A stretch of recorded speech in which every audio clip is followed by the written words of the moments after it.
Hi guys, and welcome back to another fly fishing video. So I'm back on the river test here on the Broadlands estate, and I'm here to compete with my partner Ian Pinder in the Broadlands Grayling Classic. So without further ado, let's get into it. Well, the Broadlands Grayling Classic, if you've been following the channel for a number of years now, you'll know, well, by the way, I'm very grateful, you'll know that the Broadlands Grayling Classic is one of those competitions that I enter every year. I've done it with Ian Pinder, I've done it with Del Spry in the past. And prior to this competition, they used to run England qualifiers here, and I would always enter to support the event. It's just a spectacular river to fish. It's probably my favourite river in the south of England. Without a doubt, it throws up some amazing fish. If you didn't catch last week's video, please watch it. This will make a lot more sense to you. Just in case you're new to the channel and this is the first time you've seen a video on the Broadlands Grayling Classic, let me tell you a little bit about the format of the event.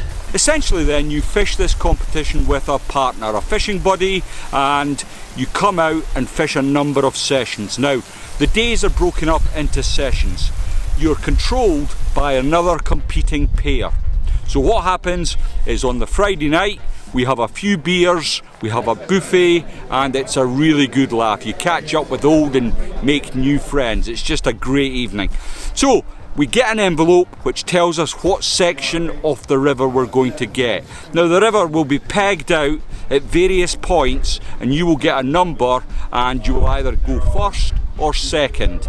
If you go first, you get in the river, a competing pair of anglers are controlling you. If you're second, it's vice versa. They get in the river and you control them. Now what's unique about this competition is fish welfare's high on the agenda. So when a fish is caught, there's no need to take it into the bank and have it measured by a controller. It's simply shown as a grayling and released back into the river, and that counts as one fish. So what if people catch 20 each? How do you decide who's won the session? Well, it's simple enough. The time of your first fish is recorded by the controller and it will go to that. Now, on the Saturday, there are two sessions, an AM session and an afternoon session, and in between all of that, there's a lunch. What more can you ask for?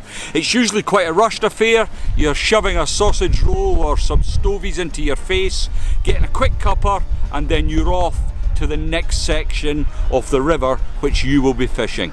Now, are there any favourable sections to fish? The river is very peggy, I've got to be honest. You could end up with certain parts of this river and it's not uncommon to catch 35 to 50 fish in a session.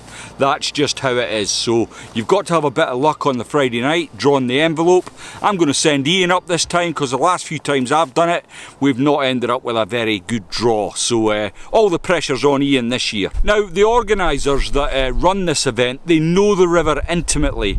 So what you'll end up with is a really good beat, you'll get a mediocre beat, and you will end up with a pretty rubbish beat. Now, what you've got to hope is that your really good beat is excellent, Grayling Alley, round by the islands, very good. Your mediocre beat's going to throw up enough fish to keep you in contention, and your poor beat, you're going to be able to grind some fish out of it and not carry a blank, which will kill your hopes of being anywhere in the competition. You may ask, is there a favourable session? Well, I like to fish second. If I'm honest, I would like to always fish behind a set of anglers, because what happens, the first session's quite early in the morning and it takes a little bit of time for the day to warm up, and sometimes the grayling just aren't quite awake in the morning.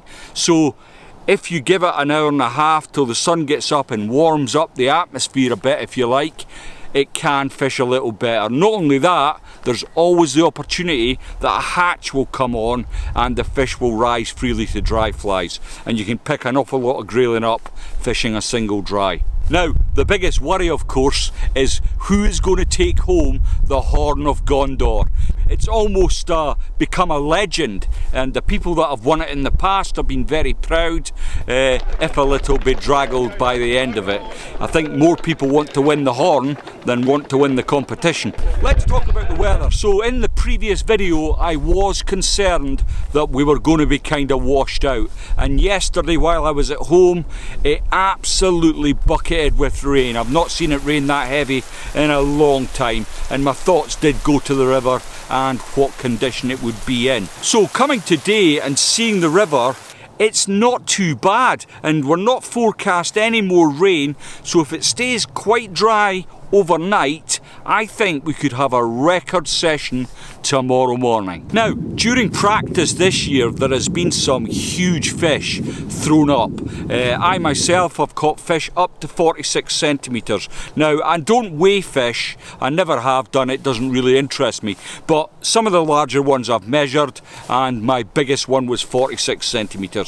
Now I would place that around 2 to 2.5 pounds weight wise. Now Ben Bangham, while he's been out checking the river out this week, he caught a fish which he weighed, which was £3 3 ounces. Now that is an extraordinary grayling for any river, but it is quite a big one for the river test here. So I'm hoping tomorrow in the competition that we're going to see some big fish caught. Before we carry on, I've got a few thank yous to make. Firstly, I'd like to thank the sponsor of today's video, Uphaven Fly Fishing.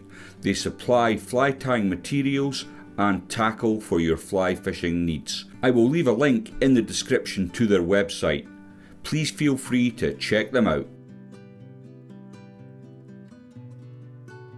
Secondly, I would like to thank all the people that have donated towards new microphones for the camera. It will make a big difference to the sound quality of the videos, and I apologise for the lack of quality in this video.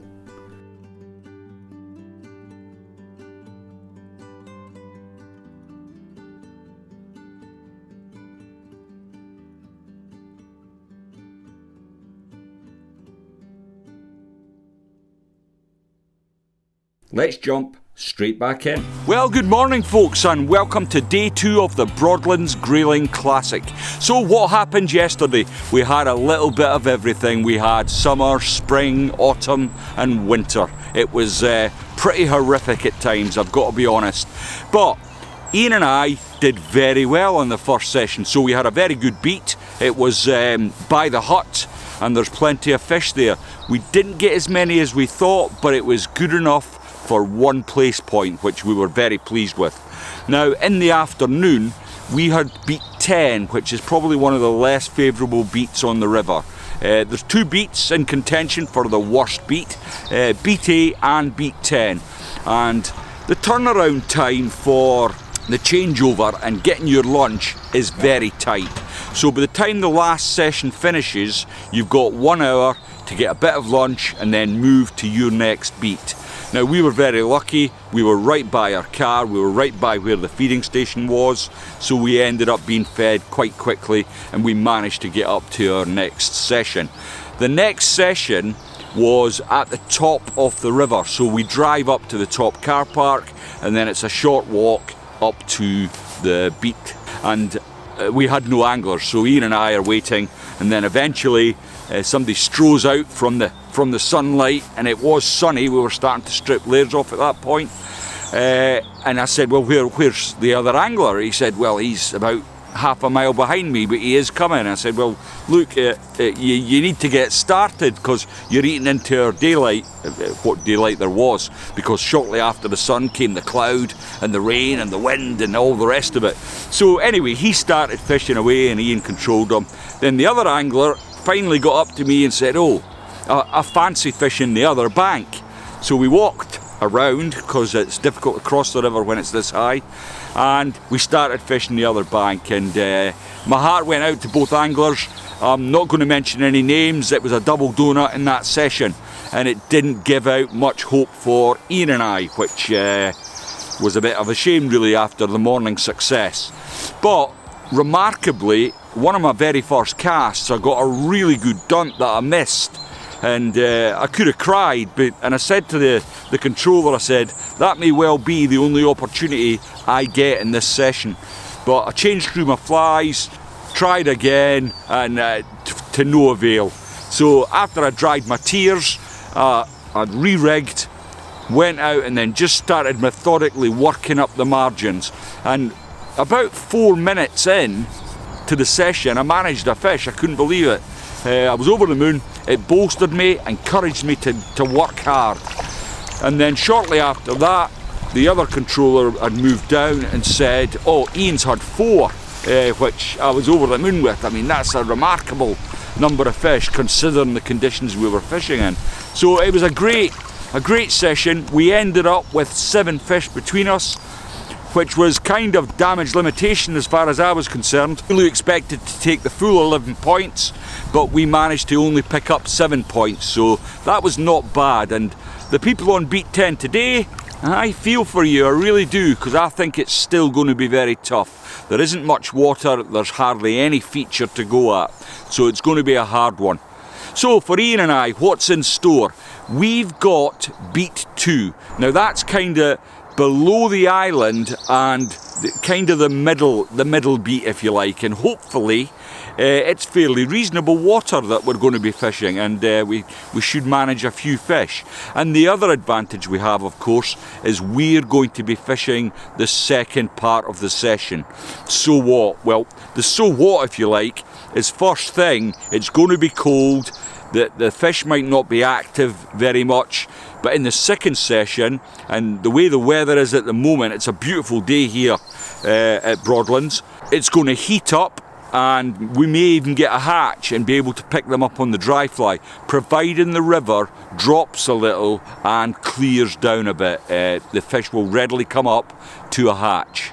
So the best tactics for Ian and I yesterday was the bung. Yep, I'm just going to say it, it's not finesse fly fishing, but when the wind's howling and the rain's pouring down, you're not very much going to see an inline indicator. So we used a bung, and that kind of worked for us. I mixed between the 2 methods, so my 2 primary methods yesterday was the bung, double nymphing, and I kind of work between the 2. The bung has its limitations, so you're fishing a set depth, and when you get to them deeper holes where very often some of the better grayling lie, you need to get deeper, and you can do that easily with a double nymph, not so much with a bung. But for looking out for the smaller competition size fish, the bung can be very effective on its day. Guys, if you're enjoying the content, please don't forget to leave the video a like. Consider subscribing to the channel, it's absolutely free, and you can unsubscribe at any time. Now, this helps the channel grow, it encourages me to make more content, and I would really appreciate your support. Well, that's it all over for me and Ian. We went out with a whimper, you might say. So in the last session, we only managed to catch 4 fish between us, which wasn't great, but I thought we were on a fairly reasonable bit of water. The section above us is the island section, which I consider one of the best parts of the whole of the river, and only 3 fish came off of that. But there's been reports of other areas switching on. There's been large numbers of fish came off them beats, so we'll probably see ourselves fall down the table a little. Have we fallen far enough to get the Horn of Gondor? I don't think so, but maybe one day we'll win that coveted prize. But until then, we'll probably be mid-table, which I'm fairly happy with. So in the background here you see Tom Pick. He's waded out to where I just caught my last fish with less than 4 or 5 minutes to go. I managed to hook a grayling and get it to the net, and I was over the moon because I've worked hard for that fish. So Tom's decided to start where I left my feet, and almost immediately he hooked a fish, and I thought it was a big grayling, but it ended up being a trout, and it did snap him off in the end up. But he's got a long way to go. It's a 2-hour session, and he's probably only 5 to 10 minutes into it. So let's see how he gets on. Well, that was Tom's first fish of the day. Unfortunately, it was a sea trout, so they don't go on the card, and they are prevalent in the river. There's been a few sea trout caught over the last few days. So let's hope the next one is a grayling. When you get the first fish on the card, it just fills you with confidence, and you relax and you fish much better. So let's get back and see how Tom's doing. Well, great stuff. That's Tom off the mark. A good grayling at 30 centimetres, and he's still got about an hour left of his time. So let's see if he can build on that bag. Get in!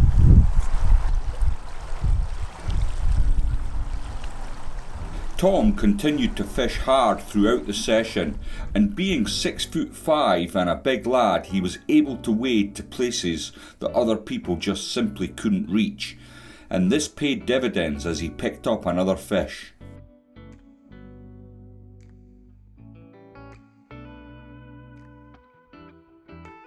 The session was soon over, and it was time to go back to the hut to find out what the results were and of course have a hearty meal prepared by Don.